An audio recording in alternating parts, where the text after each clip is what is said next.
안녕하십니까. 대치동에서 과학을 가르치고 있는 김민정입니다. 제1회 중앙 테스트를 진행하며 과학교육의 변화와 준비를 말씀드리도록 하겠습니다. 얼마 전 5,500만 광년 떨어진 블랙홀 관측에 성공하며 공개된 영상이 이슈가 되었습니다. 아인슈타인의 이론을 책으로만 접했던 어른들 세대와 달리 지금의 아이들은 생활로 접하고 있습니다. 학교 현장과 생활 가정에서도 4차 산업혁명과 인공지능 AI를 가장 빠르게 습득하고 있습니다. 공식과 법칙을 외우고 용어를 외우던 과학의 흐름이 교재만 보고 있기에는 속도가 너무 빨라지고 있습니다. 요즘 초등학생들도 스마트폰을 통해 기사를 보고 직접 찾기도 합니다.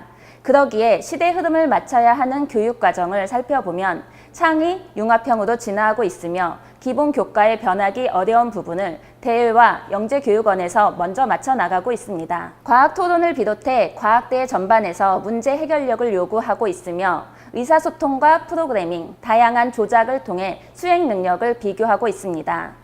그리고 개정된 교과서 서술형 문제에서도 과거 영재원에서 출제되었던 문제를 쉽게 찾아볼 수 있습니다.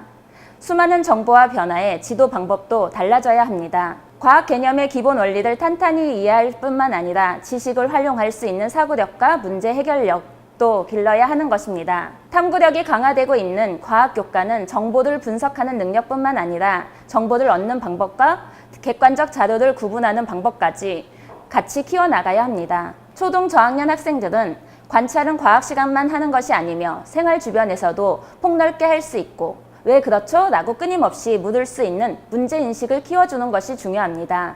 비판적 사고를 키워나가는 이 과정에서 가까이 있는 어른의 역할이 중요합니다. 스스로 생각해 볼 기회를 갖게 하며 원리를 찾아가도록 발문해 과학적 사고력을 키워나갈 수 있도록 도와주어야 합니다. 과학 교과를 통해 처음 영역별로 접근하게 되는 초등 고학년 학생의 경우 현재 배우고 있는 내용을 연계되는 내용과 연관성을 짚어가면서 공부하는 것이 필요합니다. 지난 학기에 배웠던 내용을 물어봤을 때 대부분의 초등학생들은 잘 모르겠다고 대답을 합니다. 그러면 중학과정으로 넘어갔을 때 더 기억이 나지 않겠죠. 그럼 초등과학은 의미가 없는 과정인지 의문이 남게 됩니다. 그렇지만 초등과학의 다양한 관찰과 원리는 중등 심화 내용을 가장 쉽게 한마디로 정리해주는 경우가 많습니다. 자석의 성질을 배운 초등 3학년 과정이 중등 과정과 고등의 전자기로 어떻게 연계되는지 돌아본다면 과학적 오류를 키우지 않게 될 것입니다.